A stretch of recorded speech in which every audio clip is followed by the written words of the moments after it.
Hello, and welcome to the Rock Metal Podcast. I'm your host, John Harris, and on my right-hand side is my right-hand man, Gabriel. Hi! Those are sexy riffs. And today on the Rock Metal Podcast, we've got ZACK OAKLEY, and he's got a new album called Badlands, which is released on September 17th via Commune Records. Right now I'm being joined by whom I'm told is the important members of the band, Zach himself. Share some more information about this stellar release. Why he's in the Badlands, why he's got the fever, what's going on with the acid rain, baby, and why he's got some sweet, tasty riffs. We're going to talk about guitar tone and all kinds of stuff. So, sweet. Zach, great to have you on. Yeah, thanks for having me. Absolutely. What's kind of funny is, as I was listening to the tracks, I'm like, I dig it. And I was curious if you were going to pop on and say, well, you called the Rock Metal Podcast. Why do you have me on? And I would say, well, I consider you to be within the genre of rock. Sure. Okay. Yeah. Yeah. So you get it. Yeah. Definitely. Cool. Well, take us through, I don't know, the album. Let's start with the album because, I mean, I'm enamored by the album, enamored by the tone. I'm enamored by everything. So take us through this album. What's this album about? What are the Badlands about? Yeah, I guess it's like instead of writing about space or some sort of out-of-body experience, just thought it would be fun and more natural just to write about kind of the area that I live in, things that I see, things that I know really well instead of things that I, don't really know very well. That, and I kind of feel like this area is pretty inspirational, pretty trippy on its own. You don't really need to give it anything extra for it to be interesting. Which I have as San Diego. Is that correct? That's where I live, yeah. Okay. Talk to us about San Diego. For all the people in the world right now, we're probably just thinking of, I don't know, the beach and little barbecue sandwiches. Maybe I could just be making all of that up.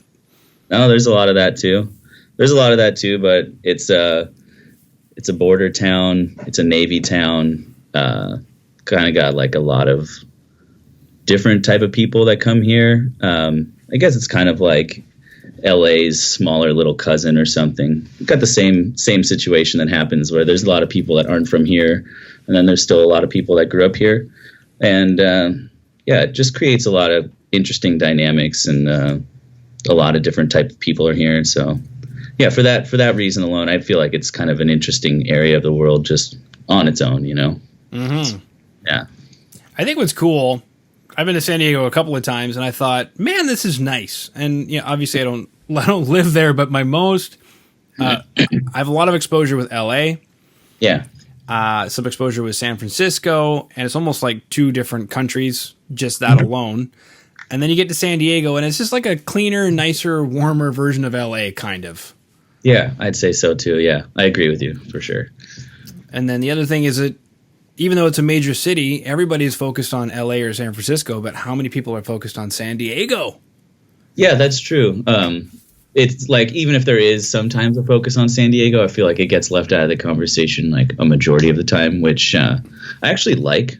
I kind of like that. I mean, I don't really feel like even if there was some big conversation about San Diego going on that I would be in there anyway, but just the fact that we kind of get left to ourselves is kind of interesting. Like, the bands that I grew up playing with, Sacramani, Harsh Toke, and maybe you're not familiar with some of these guys, but basically they're just the bands that we grew up playing with together. And, like there just isn't a huge scene aside from that. It's kind of like core members of a music scene, and like that's it. It's not like this huge scene going on here.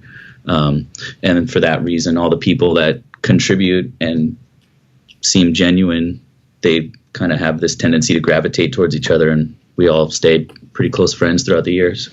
Mm-hmm. Okay, so talking about what talking about those Badlands, talking about San Diego, that leads us to a couple of tracks that have videos. So everybody listening in, watching on YouTube, you can see how almost unreasonably good looking we are. There's going to be show notes down below, ZackOakley.com, as well as the two music videos, Fever and Acid Rain. Let's chat about Fever first. We've got a fever. The only prescription is take us through it. Well, actually, that song was kind of just supposed to be quick and punchy, and I guess it it did stay that way, but like I was kind of just trying to figure out what to sing about, and the chorus came first because it's like, you know, just whatever, phonetically speaking, it worked out, coming down with a fever or something like that. But when it was time to write the verses, I kind of tried to not make it so like, you know, literal, I guess. I was trying to write about I don't know, acknowledging depression, acknowledging addiction, acknowledging toxic situations that, like, you know, they feel good to be a part of. They feel good to be mixed up in the moment, but then they don't have a great long-term effect. And so it's kind of like, it's like a song about realizing when something's really bad for you, and that kind of like process of separating yourself from it. Whether you actually separate yourself from it successfully or not, that process is like really difficult, really hard, and kind of feels isolating. And yeah, so that's kind of how it fleshed out contextually. Mm-hmm. So then you had this music that needed lyrics. Is that what I'm gathering? Yeah, most of them, it usually goes that way, and that's how I went with this one as well. So the tune and the riff came first because it's like I'm noodling all day and not necessarily writing down stuff all day. So usually the riff comes first, then the lyrics. And yeah, I guess on this record, I tried to not just go for like your stereotypical blues kind of call and response lyrics or content, I guess. And then in a way, it is still pretty much just singing about the blues, but kind of trying to make it a little as personal as possible, I guess. Well, the blues maybe, but the drummer seems to feel that it's joy. Yeah, that's right. under the spell of joy, but he's in the blues song, so I'm confused. Yeah, I think he just wore that because that was my old band's T-shirt. I don't know if you know about Joy, but it was an old band that I used to play in, and my brother's a fan. Okay. So, yeah, that was his wardrobe choice.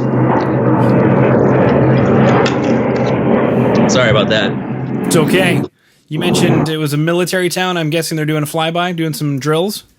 Constantly. We're like right in the fly zone area, right in downtown. Okay. Fan-freaking-tastic. Does that make you proud at all when you watch them go by, or you just don't care anymore? I mean, I don't know if pride is the feeling I get, but yeah, in either case, I don't care anymore. Yeah. Yeah. Cool.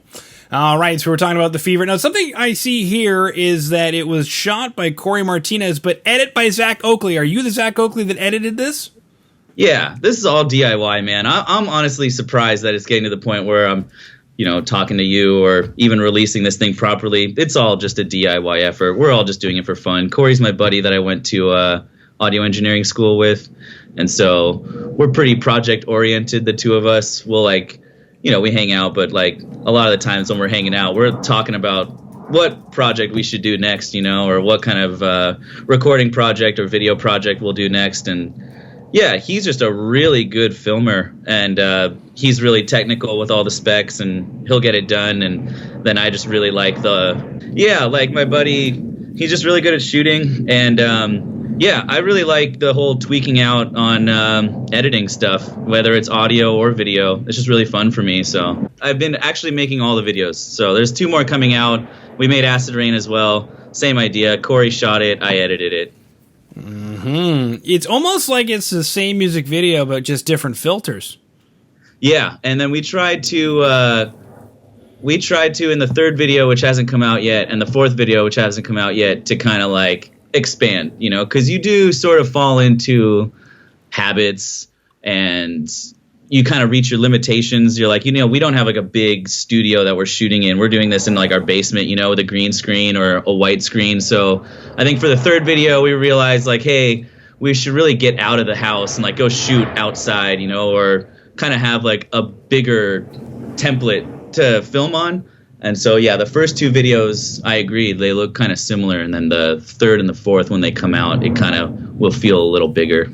Yeah. You should do one on the beach, eating up a little barbecue sandwich. Yeah. I could do that right now. Ah, beautiful. Fan-freaking-tastic. Something you mentioned was going to audio school. So I guess then, because I've got mixing and mastering credits by other peeps, but take us through your sound design, how you went about crafting this record, because it does sound really good? Thank you.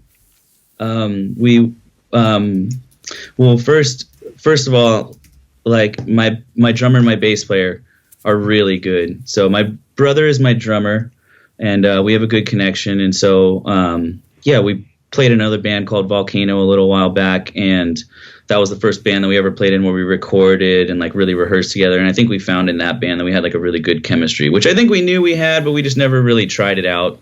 Never really went to a recording studio, but we were excited for this one because we learned what not to do in the other recording. And then with this one, we really rehearsed. We found a bass player, Kyer Wilcox, who's a really good player. He plays with Howlin' Rain now. Still plays with us, but he's all over the place. He's really talented. So he's out and about. He added a lot to the record as well. And then I think we just chose good studios. We recorded at a place that's no longer in San Diego, unfortunately. It shut down. It was called Audio Design. And the lead engineer there, a dude named Jordan Andreen, is really all about his analog processing, 2-inch tape machine, never touches digital until the final bounce down. And even that, I think he's starting to get away from now. But for this one, we did finally bounce the stems off of tape, and then I brought them home. So the stems that I had to work with were like really warm, really punchy, all analog processing. And then I basically just opened up the stems in my computer and just kind of tweaked out every single night, adding vocals, vocal harmonies, little percussion tracks, and like glockenspiel. I mean, really, that was the most fun part about it. And like every night adding something new and never feeling any pressure of being under like, an hourly rate at a studio, paying $50 an hour or so forth, whatever, just recording with a condenser mic in my living room at home. Percussion, vocals, whatever I wanted to, extra guitar tracks. I invited someone over to play harmonica on the tune Mexico. I invited a bunch of people over to play keyboards throughout the records because I'm not a great keyboard player. But I decided I really wanted that, so I kind of had some buddies come over and play that. And that was all just done in the comfort of my own home. So that was the production part. And then, the reason I had it mixed by someone else is because at the end of the day, I just had all of these tracks, drums, guitars, multiple vocals, tons of percussion, tons of keys. And I just wanted to like give it to someone else to mix. And so I chose this dude from Memphis. He's like, halfway across the country. His name's Matt Quails, but he's one of the best mixing engineers I've ever heard, And we met on tour with my old band Joy in Memphis and hit it off and stayed in touch. And he's mixed a couple of bands that I'm friends with, the Dirty Streets, and like all of their records sound amazing. And so we really wanted that kind of like Grand Funk Railroad, James Gang, really tight and punchy sound. And so we just asked Matt to do it, and he was pretty happy to do it. And we worked together really well. And there was a lot of like me sending him supplemental tracks for records, him mixing it in, sending me a mix back, and then me listening and going, oh, I need to add this, this, and this. And so there's a lot of back and forth and like layering upon layering until finally it was like, okay, let's stop. It's done now, That's kind of how it went. Yeah, it needs more glockenspiel, and then hang up the phone. Yeah, I say that particularly because I remember when I was putting it down, I was like, this is funny. I've never done this before. I'm like actually playing Glock on a song, but yeah, it was fun. Any cowbell? Was there any cowbell on Fever? Tons of cowbell. No, unfortunately, there isn't one on Fever. There's a cowbell solo on the tune Mexico. That's just awesome. How do you do a cowbell solo? Did you get multiple cowbells to get a melody? No, you just get someone like my brother who's good with sticks and just hammer away at one cowbell. It's like right in the bridge part. It's like just what the bridge needed. There's like, probably 4 or 8 measures that go by with nothing much happening except drum and bass, and he just filled it in with a cowbell solo, and it sounds so good. Oh, it's not cowbell solo like on its own, but it's like cowbell is like the main lead instrument for like 4 measures, and it sounds awesome. Mm-hmm. I agree. Now, the guitar. Yeah. I see you playing a lot with a Strat. Is that what's the core sound that you've got going there with the guitar? Going for just like plug and chug, man. I mean, maybe throw a tube screamer between the guitar and the amp, but pretty much guitar. For all the Strat players that know what I'm talking about, you flip the pickup switch all the way back and then up one for the reverse polarity sound, and record the entire track with the reverse polarity sound, and then record one other stereo guitar track with the full bridge sound. So you kind of get like the deep end and the kind of really odd kind of mess with your ears, out of phase sound that the Strat can have, and then mixed those two together. And then for the solos, it's like all over the place. Whatever position I'm feeling, whatever position was giving me the sustain that I wanted. But yeah, pretty much the whole album was done with one Strat, like all the different sounds that a Strat can make, which I'm thinking about adding different guitars to the next one. But for this one, it was mostly a live record with a lot of supplemental stuff over it. But I wanted to keep it like the same style guitar throughout the whole thing. It just felt right. No other reason for it than that, yeah. Mm-hmm. Well, I mean, it sounds good, and the Strat is capable of a lot of sounds. Yeah. Yeah, I do like the reverse polarity sound. It's like, I don't know, there's something really cool about it, and yeah, I'll probably keep using that for a while. Okay, cool. Yeah, because it kind of makes a bit of a humbucker, right? When you put it in that position, because it brings the two single coils together, which technically is kind of a humbucker.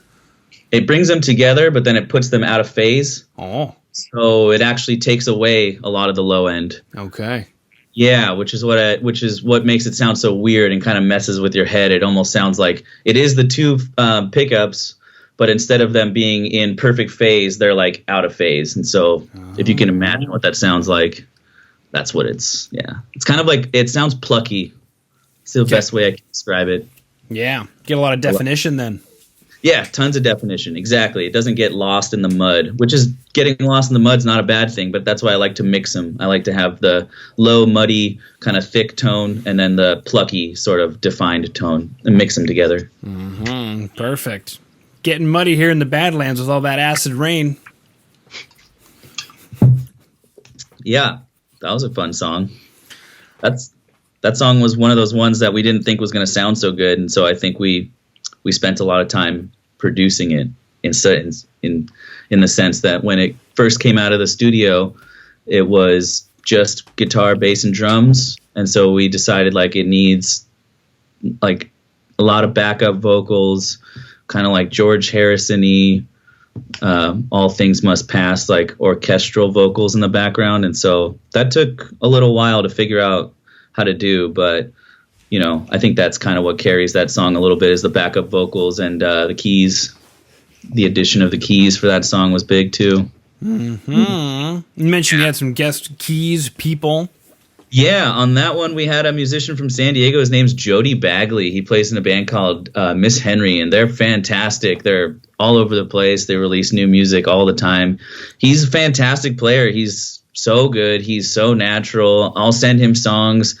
You know, I'll text him songs and say, hey, can you come over for a couple hours and record something on this? And he'll come over with notes already prepared and plug in and just play. The dude never hits a wrong note, and it's always so good. Like, it's always so emotional, and like it just elevates everything. Plus, it adds like a frequency range that I'm missing from just having a power trio. You know, it adds like really low lows to like the mid range, and then the really kind of high sparkly organy stuff that I can't quite get with a guitar either. So kind of like it thickens up the song too, like in a frequency range way, but it also adds melody and harmony that I'm not able to get with just one guitar player. So he's great. Like, I'll probably keep playing with him as long as he's down to record, you know? Mm-hmm.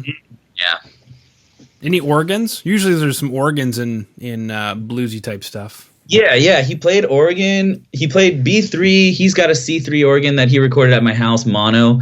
And then we recorded a couple tracks at the studio with like a stereo Leslie through an actual B3. And that's the one that you hear on Acid Rain and the track Badlands. He also put acoustic piano and like grand piano and like a Rhodes. I forget if it was Rhodes or Wurlitzer, but I think it was a Rhodes. And so it's kind of got like, yeah, you kind of have to listen to it because it's mixed in. And I think the grand piano is really just there to add like a lot of low frequency to make those two songs sound really heavy, which I think it worked. But you don't really hear the grand piano as like, oh, wow, there's grand piano. You kind of feel it more as like a low frequency. And then the Rhodes kind of adds like a little bit of tinkly quality, and then the B3 is just this really colorful smearing that happens. I don't know any better way to describe it, but the way Jody plays, it's like you just add a little bit of reverb, and it's just like he's throwing colors around. It's so fun to listen to. But yeah, you can hear that in Acid Rain and the song Badlands. Those were kind of like a twin recording session with a lot of the same instrumentation. Yeah, he killed it, man. Jody's the best. So good. Sweet. All right. So everybody listening in, show notes down below. We've got Zach's website, ZACKOAKLEY.com. A couple of videos, Fever, Acid Rain. You can click on those links and check those bad boys out. The album Badlands out now via Commune Records, wherever it is that you consume music. Zach, that concludes my questions, baby. Awesome, man. Thank you so much for coming on today. Absolutely. Thanks for having me. This has been great.